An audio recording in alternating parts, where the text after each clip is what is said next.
Hello सभी students को मेरा नमस्कार। आज के इस वीडियो के माध्यम से मैं आप लोगों को इंडियन कॉन्स्टिट्यूशनल हिस्ट्री या लीगल हिस्ट्री के एक टॉपिक पर कुछ बातें शेयर करूंगा। जैसा कि आपको पता है, पिछली गूगल मीट क्लास के जरिए अपन ने कॉन्स्टिट्यूशनल हिस्ट्री के बैकग्राउंड या ब्रिटिश ईस्ट इंडिया कंपनी के भारत में पदार्पण से लेकर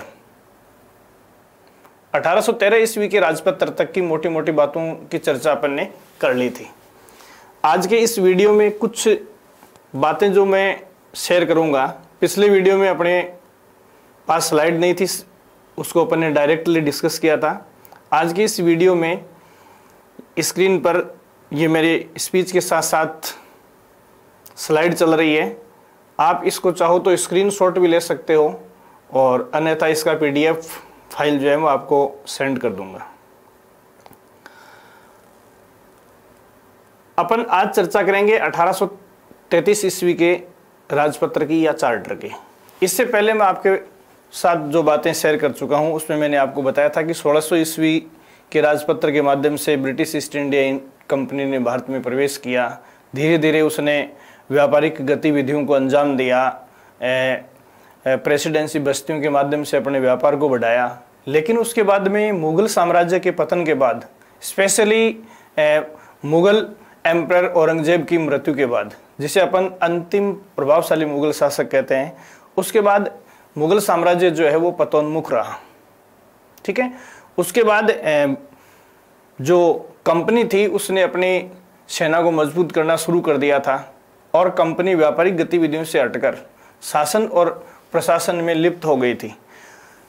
और कंपनी की इस शासन और प्रशासन में बढ़ती हुई जो प्रभावशीलता थी उसको कंट्रोल करने के लिए या उसको रेगुलेट करने के लिए ब्रिटिश पार्लियामेंट ने कंपनी के इंटरनल मामलों में रेगुलेटिंग एक्ट 1773 के माध्यम से इंटरफेयर करना शुरू किया था। ये बातें मैंने आपके साथ डिस्कस की थी। उसके बाद में अपन ने 1813 ईस्वी के राजपत्र के कुछ मोटे मोटे प्रावधान थे, उनकी चर्चा अपन ने कर ली थी।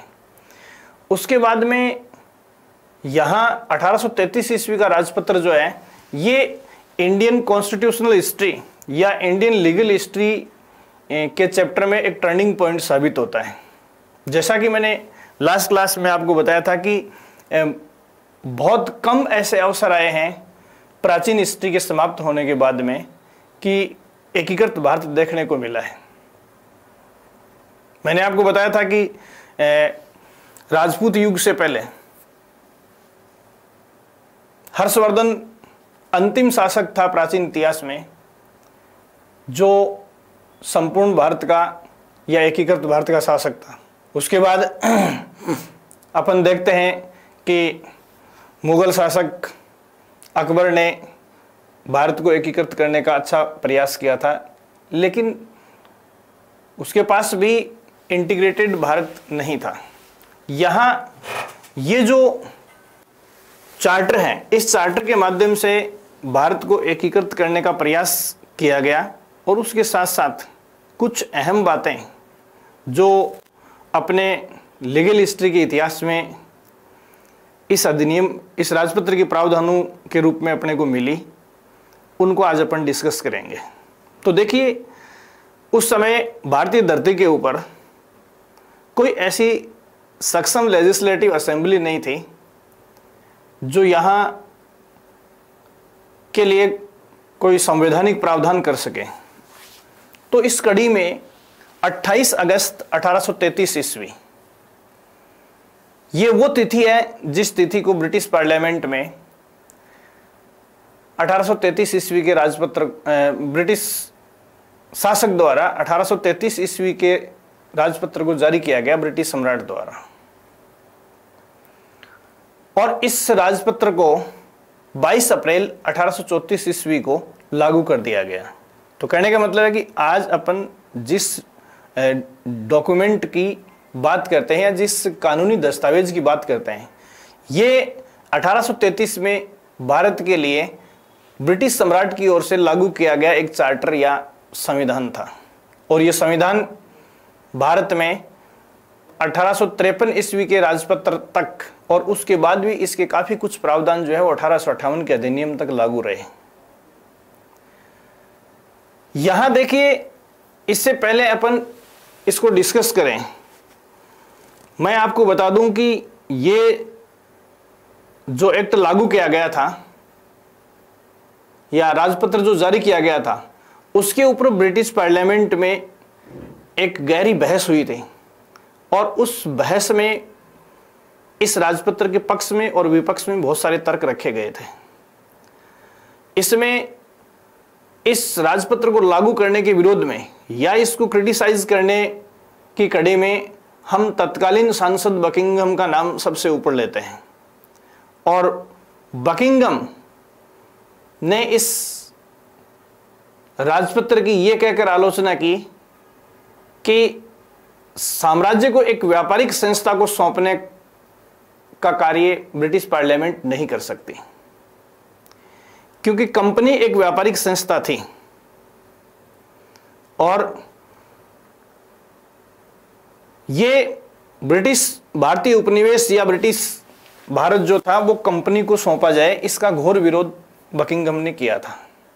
लेकिन उस समय ब्रिटिश पार्लियामेंट के हाउस ऑफ कॉमन्स में जो एक महान चिंतक कहे जा सकते हैं लॉर्ड मैकाले, उन्होंने इस राजपत्र का पुरजोर समर्थन किया था और ब्रिटिश पार्लियामेंट में उन्होंने एक ऐतिहासिक भाषण दिया था। और उस ऐतिहासिक भाषण का सार ये था, या ये कहते हुए उसने इस राजपत्र को भारत में लागू करने का समर्थन किया कि जब तक अंग्रेज भारतीयों की वास्तविक समस्याओं को सुलझाने के लिए, उनकी वास्तविक प्रॉब्लम्स को जान नहीं लेते, या जब तक हम भारतीयों से संबंधित समस्त बातों को ज्ञात नहीं कर लेते, समझ नहीं लेते, तब तक हमें ऐसा ही करना पड़ेगा या इस राजपत्र को लागू करने के अलावा हमारे पास कोई विकल्प नहीं है। देखिए, इस राजपत्र का लॉर्ड मैकाले ने गहराई से अध्ययन किया था और 1833 ईस्वी का राजपत्र लागू होने के बाद में जो भारतीय शासन, प्रशासन, शिक्षा, चिकित्सा, कानून व्यवस्था, इन सब में जो टर्निंग पॉइंट्स आए, उनमें देर सवेर या प्रत्यक्ष अप्रत्यक्ष रूप से लॉर्ड मैकाले का बहुत बड़ा हाथ रहा है। तो ये बातें अपन इस संदर्भ में इस चार्टर के साथ या इस राजपत्र के साथ वन बाय वन डिस्कस करेंगे। तो ऐसा क्या था इस राजपत्र में या तत्कालीन भारतीय इस संविधान में, इसके लिए आप इस स्लाइड में जो पॉइंट्स मैं आपके साथ डिस्कस करूंगा वो हैं, इनका स्क्रीनशॉट ले सकते हैं या फिर मैं अभी थोड़ी देर में आप लोगों को पीडीएफ सेंड कर दूंगा। देखिए, इस अधिनियम के मुख्य प्रावधान क्या थे। पहला प्रावधान देखो इसमें क्या है, रीड आउट कर रहा हूं। कंपनी के व्यापारिक एकाधिकार को समाप्त कर उसे महज प्रशासनिक व राजनीतिक संस्था बना दिया गया। देखो, ये वो पहला बिंदु है जिसके पक्ष और विपक्ष में लंबे समय तक ब्रिटिश पार्लियामेंट में आर्ग्यूमेंट्स चले थे और उसी को मैंने या बकिंघम और उनके समर्थकों तथा लॉर्ड मैकाले और उनके समर्थकों के बीच जो विरोधाभास था वो इस बात को लेकर था कि इस अधिनियम के माध्यम से या इस राजपत्र के माध्यम से कंपनी के सारे जो व्यापारिक एकाधिकार या ट्रेड संबंधी जो मोनोपोलीज थी वो सभी मोनोपोलीज समाप्त कर दी। कहने का मतलब यह है कि इस राजपत्र के लागू होने के बाद कोई भी यूरोपवासी या कोई भी यूरोपीय व्यापारी बिना कंपनी की सदस्यता के दक्षिणी पूर्वी एशिया या भारतीय उपमहाद्वीप में व्यापार के लिए आ सकते थे। तो कहने का मतलब 1600 ईस्वी के राजपत्र से लेकर 1833 के राजपत्र तक जो कंपनी व्यापार का एकाधिकार रखती थी या दक्षिणी पूर्वी एशिया में व्यापार पर मोनोपोली रखती थी, वो मोनोपोली इस राजपत्र के द्वारा कंपनी से छीनकर या विधिवत रूप से कंपनी से छीन लिया गया। और इस राजपत्र के माध्यम से कंपनी को प्रशासनिक और राजनीतिक अधिकार प्रदान करके एक एडमिनिस्ट्रेटिव एंड पॉलिटिकल इंस्टीट्यूशन का रूप दिया गया। तो देखिए, ये एक बहुत बड़ा टर्निंग पॉइंट जिसकी मैं आपके साथ चर्चा कर रहा था कि कंपनी 1600 ईस्वी के राजपत्र के माध्यम से एक व्यापारिक संस्था के रूप में अनुमति लेकर भारत या दक्षिणी पूर्वी एशिया में प्रवेश करती है और महज 250 साल तक उसने अपना व्यापार किया और उसके बाद वह शासन और प्रशासन या राजनीति और प्रशासन में अपने अधिकारों का दावा करती है और यह दावा ब्रिटिश सम्राट द्वारा मान भी लिया जाता है। तो कहने का मतलब, अगर अपन ऑब्जेक्टिव टाइप क्वेश्चन की बात करें तो सबसे पहले अपने को यह बात ध्यान में रखनी है कि कौन सा राजपत्र है या कौन सा कानून है या भारत का कौन सा संविधान है जिसके माध्यम से कंपनी के व्यापारिक एकाधिकारों को समाप्त कर उसे शासन और प्रशासन या राजनीति और प्रशासनिक संस्था का रूप दे दिया गया। देन इसका उत्तर बनेगा 1833 ईस्वी का राजपत्र। ठीक है। दूसरा जो इसमें महत्वपूर्ण सवाल बनता है, ये दूसरे बिंदु में आप देखेंगे, कंपनी के ऋण एवं दायित्व भारतीय राजस्व के दायित्व घोषित किए गए। देखो, बहुत बड़ा पॉइंट है जिसको अपन डिस्कस करेंगे। मैंने लास्ट क्लास में, अपनी लाइव क्लास में मैंने आपको यह बताया था कि 1600 ईस्वी के राजपत्र के माध्यम से 31 दिसंबर 1600 ईस्वी को ब्रिटिश महारानी एलिजाबेथ प्रथम ने कंपनी को दक्षिणी पूर्वी एशिया के लिए व्यापार पर मोनोपोली इस शर्त के साथ प्रदान की थी कि कंपनी ब्रिटिश सरकार को इस व्यापारिक अनुमति के एवज में सालाना 4 लाख पाउंड बतौर टैक्स अदा करेगी। और धीरे धीरे कंपनी के खर्चे बढ़ते गए, कंपनी के जो लगान या टैक्स थे वो बकाया हो गए, कंपनी के अधिकारी भ्रष्ट हो गए। कंपनी जो है वो धीरे धीरे 1600 ईस्वी के राजपत्र के पैक्ट के अनुरूप सालाना 4 लाख पाउंड का टैक्स अदा करने में विफल होने लगी। ऐसी सिचुएशन में कंपनी को कर्जे से या ऋण से उबारने के लिए और कंपनी के खर्चों को निकालने के लिए इस अधिनियम के माध्यम से कंपनी के सारे ऋण और दायित्व भारतीय राजस्व के दायित्व घोषित कर दिए। कहने का मतलब, ये सारा भुगतान जो है वो गवर्नर जनरल और उसकी परिषद वाली सरकार जो है वो सरकारी खजाने से वसूल करेगी। इसके लिए उन्हें रेवेन्यू कलेक्शन के अधिकारों में भी वृद्धि की गई उनके। और तो यहां देखिए, जिस प्रकार आज सरकार की इनकम पब्लिक से होती है, वैसे ही गवर्नर जनरल और उसकी परिषद, जिसे शासन और प्रशासनिक निकाय का रूप दिया गया था, वो अपने खर्चे भारतीय राजस्व से चलाएंगे। ऐसा प्रावधान जो है वो इस अधिनियम में कर दिया गया। ये इंडियन लीगल हिस्ट्री में अपने आप में बहुत बड़ा टर्निंग पॉइंट है। ठीक है। देन तीसरे बिंदु की अपन बात करते हैं, इसमें प्रतिनिधि सरकार की स्थापना। देखो, प्रतिनिधि सरकार की स्थापना, ये एक प्रतिनिधि सरकार का मतलब है कि गवर्नर जनरल और उसकी सरकार भारत में ब्रिटिश सरकार की प्रतिनिधि सरकार होगी। ये इस अधिनियम में प्रावधान किया गया। लेकिन उस समय राजनीति का एक बहुत बड़ा चिंतक इंग्लैंड में चर्चा में था, जेम्स मिल, जो कि प्रसिद्ध राजनीति शास्त्री स्टुअर्ट मिल के पुत्र थे। जेम्स मिल ने इस संभावना से पूर्णतः इनकार कर दिया था। उसने यह कहा था कि इन परिस्थितियों में प्रतिनिधि सरकार की स्थापना करना असंभव है, या इस मुद्दे पर उसने असंभवता जता दी थी। लेकिन इसके बावजूद भी ब्रिटिश सरकार ने या ब्रिटिश पार्लियामेंट ने प्रतिनिधि सरकार की स्थापना का प्रावधान जो है वो इस अधिनियम में रख दिया। ये तीसरी बात अपन देखेंगे। फिर देखिए चौथा बिंदु अपन डिस्कस करते हैं, यूरोपीय लोगों के आगमन आदि पर लगे प्रतिबंध हटाए गए। देखिए ये प्रावधान इस अधिनियम में क्यों लगाया गया, रखा गया। तो इससे पहले मैंने आपको बताया है कि ब्रिटिश ईस्ट इंडिया कंपनी जो है उसको व्यापार पर मोनोपोली के साथ परमिशन दी गई थी।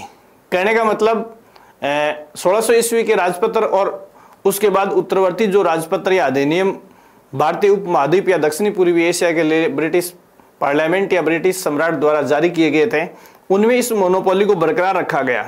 कहने का मतलब यह है कि व्यापारिक एक्टिविटी में केवल वही व्यक्ति लिप्त हो सकता था जो कंपनी की सदस्यता रखता हो, या यूं कह सकते हैं कि जो व्यक्ति कंपनी का सदस्य नहीं होता था वो इस क्षेत्र में दक्षिणी पूर्वी एशिया या भारत में व्यापार के लिए नहीं आ सकता था।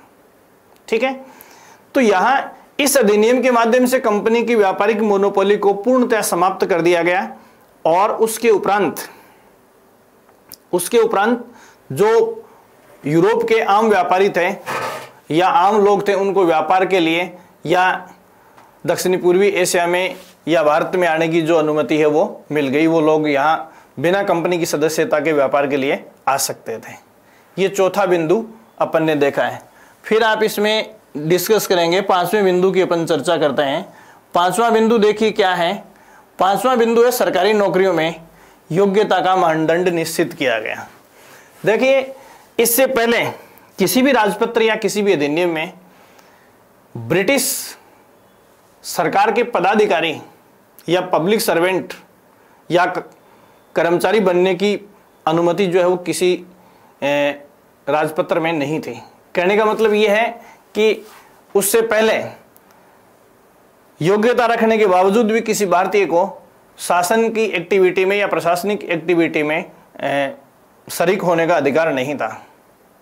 यहाँ ये जो ब्यूरोक्रेटिक सेटअप में या प्रशासनिक क्षेत्र में या पब्लिक एडमिनिस्ट्रेशन के फील्ड में इंडियन हिस्ट्री में एक बहुत बड़ा टर्निंग पॉइंट है, क्योंकि आज भी अपने देश में राजकीय नियोजन या जो सरकारी नौकरियां हैं वो योग्यता के मानदंड पर आधारित हैं, या यूं कह सकते हैं कि योग्यता या मेरिट क्रम से डिसाइड किए जाते हैं।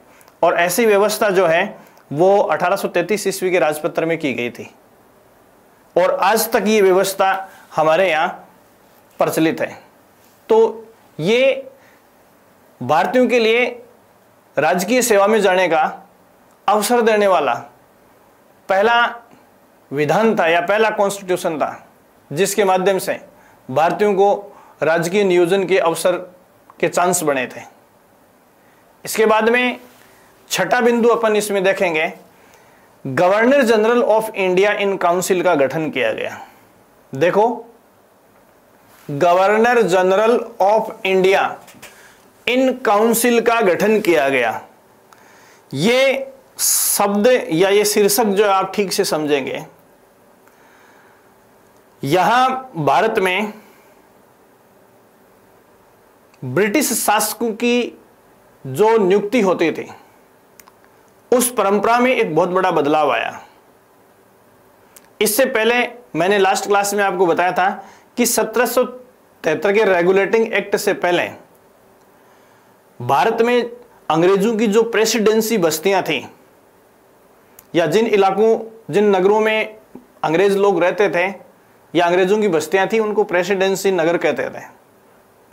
उन प्रेसिडेंसी नगरों में बक्सर के युद्ध के बाद में गवर्नर्स को अपॉइंट किया गया और उस समय बंगाल, मद्रास और बंबई ये तीन सुस्थापित प्रेसिडेंसियां थी जिनमें बक्सर के युद्ध के बाद गवर्नर्स अपॉइंट किए गए थे। ये गवर्नर्स एक स्वतंत्र सरकार के रूप में 1773 के रेगुलेटिंग एक्ट के लागू होने तक काम करते रहे। लेकिन 1773 के रेगुलेटिंग एक्ट को पारित कर जैसे ही लागू किया गया ब्रिटिश पार्लियामेंट द्वारा, तो उसमें बंगाल के गवर्नर को गवर्नर जनरल की संज्ञा दी गई।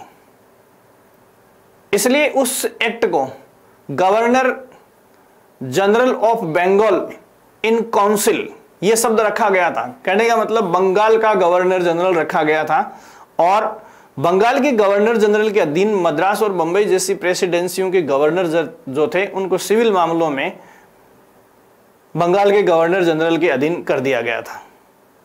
तो यहां देखिए, मैंने 1773 के रेगुलेटिंग एक्ट में बंगाल में पहली बार गवर्नर जनरल पोस्ट सृजित की गई थी, और यह व्यवस्था 1773 के रेगुलेटिंग एक्ट से लेकर 1773 के रेगुलेटिंग एक्ट से लेकर 1833 ईस्वी के राजपत्र तक चलती रही। ठीक है, उसके पश्चात 1833 ईस्वी के राजपत्र में हम ब्रिटिश भारतीय शासक का जो शीर्षक है या नाम है उसको यहां इस राजपत्र में बदला हुआ अध्ययन करते हैं। देखिए छठा बिंदु, इसमें टाइटल क्या है, governor general of India in council. तो गवर्नर जनरल, भारत का गवर्नर जनरल और उसकी परिषद, या इसको शुद्ध हिंदी में अपन ये बोलेंगे सपरिषद भारत का गवर्नर जनरल। तो यहां इसका गठन करने का मतलब क्या है? इसका मतलब यह है कि पहले जो गवर्नर जनरल पद था वो बंगाल के लिए था, और इस राजपत्र के माध्यम से गवर्नर जनरल का पद जो है वो पूरे भारत के लिए सृजित कर दिया गया।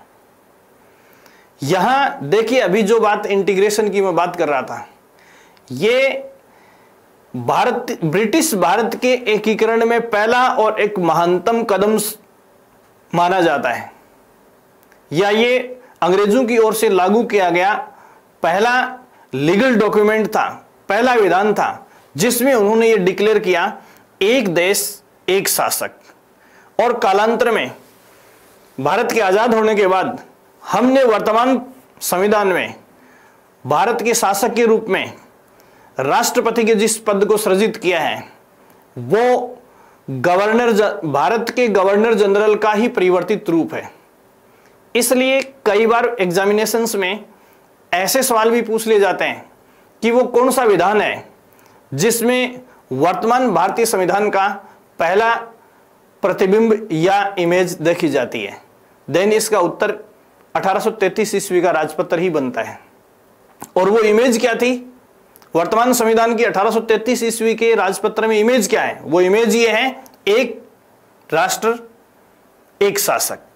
तो संपूर्ण भारत का जो शासक जो है वो इस राजपत्र के माध्यम से गवर्नर जनरल को डिक्लेयर कर दिया, या यूं कहें कि जो गवर्नर जनरल का पद 1773 ईस्वी के रेगुलेटिंग एक्ट में सृजित किया गया था, उस 1773 ईस्वी के रेगुलेटिंग एक्ट के उस पद को या उस टर्म को पूरे भारत के लिए सृजित कर दिया गया।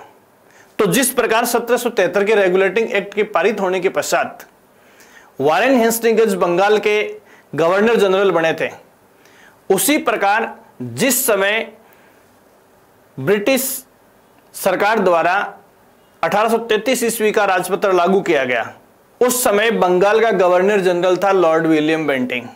और उसके कार्यकाल में जैसे ही ये राजपत्र लागू हुआ तो स्वतः लॉर्ड विलियम बेंटिंग बंगाल के गवर्नर जनरल की बजाय पूरे भारत के गवर्नर जनरल बन गए। देखो 1828 से लेकर 1834 ईस्वी, जो अभी मैंने डेट बताई थी 22 अप्रैल 1834 को जब ये राजपत्र लागू हुआ था, तो 1828 से 1834 तक, इस राजपत्र के लागू होने तक विलियम बेंटिंग बंगाल का गवर्नर जनरल था। और जैसे ही ये विधान लागू हुआ उसके तुरंत बाद विलियम बेंटिंग जो है वो पूरे भारत का गवर्नर जनरल बन गया। तो यहां देखिए मेन चीज ये है, आपसे यदि ये पूछा जाए ऑब्जेक्टिव टाइप स्थिति कई बार बन जाती है, the first governor general in India, then इसका उत्तर बनेगा वारेन हेस्टिंग्स, क्योंकि इन इंडिया वारेन हेस्टिंग्स। और यदि आपसे ये पूछा जाए कि the first governor general of India, केवल प्रीपोजिशन का अंतर है, तो the first governor general of India, then इसका उत्तर बनेगा लॉर्ड विलियम बेंटिंग। ठीक है, ये आपको बेसिकली ध्यान में रखना है। तो यहां देखो, भारतीय शासन व्यवस्था में जो सर्वोच्च पदाधिकारी या भारत का शासक जिसको अपन कह सकते हैं, वो गवर्नर जनरल था। वो इस राजपत्र के माध्यम से सर्जित किया गया पद था। और उसके बाद इसमें थोड़ा सा जो बदलाव आता है वो क्या है, तो देखिए यहां मैं उस बदलाव की चर्चा पहले करूंगा और उसके बाद अपन अगले प्रावधान की चर्चा करेंगे। देखो 1773 के रेगुलेटिंग एक्ट में बंगाल का गवर्नर जनरल पद सर्जित किया गया था। उस बंगाल के गवर्नर जनरल पद को 1833 ईस्वी के राजपत्र के माध्यम से पूरे भारत के लिए सर्जित कर दिया गया। तो बंगाल का गवर्नर जनरल की जगह भारत में सत्ता का सर्वोच्च प्रतीक भारत का गवर्नर जनरल हो गया। उसके बाद धीरे धीरे जब एक राष्ट्र एक शासक की अवधारणा इस राजपत्र में आ गई, लेकिन इसके बावजूद भी देखो हालात क्या थे उस समय। जिन प्रांतों का या जिन राज्यों की शासन व्यवस्था पूर्णतः अंग्रेजों के कब्जे में थी, वहां उन्होंने गवर्नर्स धीरे धीरे अपॉइंट करना शुरू कर दिया। लेकिन जिन प्रांतों की शासन व्यवस्था पूर्णतः अंग्रेजों के हाथों में नहीं थी, वहां जो देसी रियासतें या देसी राज्य थे, उनमें यदि हिंदू शासक होता तो उसे राजा कहते थे और यदि मोहम्मदन शासक होता तो उसे नवाब कहते थे। तो यहां देखिए अंग्रेज जो है प्रशासनिक व्यवस्था में या अपनी डेवलपमेंट एक्टिविटीज में ब्रिटिश प्रांत जो उनके पूर्णतया सत्ताधीन थे, उन ब्रिटिश प्रांतों में तो ठीक से कार्य करते थे। लेकिन जिन राजाओं या नवाबों ने अपने रियासतों को या अपने राज्यों को अंग्रेजों को नहीं सौंपा, हैंडओवर नहीं किया, उनके साथ भेदभाव होता रहा। तो यहां देखिए 1857 की क्रांति अपन इंडियन नेशनल हिस्ट्री में पढ़ते हैं और 1857 की क्रांति के अनेक कारण होते हैं और उनमें से एक कॉन्स्टिट्यूशनल कारण या संवैधानिक कारण जो हम पढ़ते हैं वो महत्वपूर्ण है। वो ये था कि जब पूरे देश का एक शासक है तो वो ब्रिटिश प्रांतों की तरह देसी रियासतों के साथ पेश क्यों नहीं आता। ये एक बहुत बड़ा इश्यू या संवैधानिक इश्यू या कारण मान सकते हैं अपन 1857 की रिवॉल्यूशन का। तो यहां देखो 1857 की क्रांति के बाद में ब्रिटिश पार्लियामेंट ने जब 1858 का अधिनियम पारित कर भारत में क्राउन राज को स्थापित किया था या ब्रिटिश सम्राट के राज को स्थापित किया था, उस समय गवर्नर जनरल, भारत का गवर्नर जनरल जो पद था उसमें बदलाव किया और उसका नाम या शीर्षक जो है भारत का गवर्नर जनरल एवं वायसराय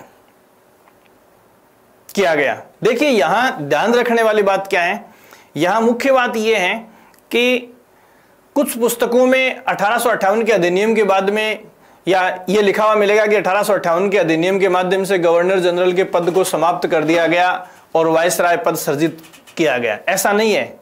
अगर ऐसा होता तो 1947 तक हम भारत के शासक को गवर्नर जनरल से संबोधित करते रहे। यहां मैं आपको बता दूं कि 1858 के अधिनियम के माध्यम से गवर्नर जनरल के पद को समाप्त नहीं किया गया था, अपितु गवर्नर जनरल के पद के नाम का विस्तार किया गया था और उसका नाम यूं किया गया था governor general and viceroy of India.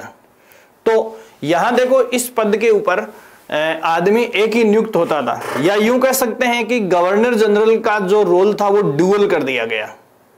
क्या था, 1858 के अधिनियम के बाद भारत का शासक जब ब्रिटिश प्रांतों के लिए काम करता था तो उन्हें गवर्नर जनरल के नाम से संबोधित किया जाता था, और जब वही व्यक्ति देशी रियासतों के लिए काम करता तो उसे वाइसराय कहा जाता था। तो देखिए ये जो है दोहरी भूमिका जो है देशी रियासतों और ब्रिटिश प्रांतों के लिए 1858 के अधिनियम के माध्यम से तय की गई थी, और इसके बाद में ये व्यवस्था 1947 तक 1947 तक अपने स्वतंत्रता अधिनियम के पारित होने तक लागू रही। तो यहाँ भारत में गवर्नर जनरल के पद की अपन बात करें तो यहां 3 टर्निंग डेट आपको ध्यान में रखनी है। रेगुलेटिंग एक्ट 1773 जिसके माध्यम से ये पोस्ट आई, और 1833 का चार्टर या राजपत्र जिसके माध्यम से इस पद को पूरे भारत के लिए सृजित किया गया, और 1858 का अधिनियम जिसके माध्यम से गवर्नर जनरल का नाम जो है वो गवर्नर जनरल एंड वाइसराय किया गया। और इसी पद को हमने स्वतंत्र भारत में किसके रूप में अपने संविधान में रखा है? राष्ट्रपति के रूप में। तो यहाँ अपन बिल्कुल ये कह सकते हैं कि भारत की आज़ादी के समय या अपने संविधान के लागू होने के समय गवर्नर जनरल और वाइसराय का जो पद है उसकी शक्तियों में या उसके स्टेटस में कुछ बदलाव करके उसे राष्ट्रपति के रूप में अपने संविधान में स्वीकार किया है। तो ये था अपने शासन व्यवस्था के शीर्षस्थ पदाधिकारी की स्थिति में बदलाव 1833 ईस्वी के राजपत्र के माध्यम से। ठीक है, अभी अपन इसका जो दूसरा पार्ट है 7वें बिंदु से, उसकी चर्चा अपन जस्ट अगले वीडियो में करेंगे। Thank you so much.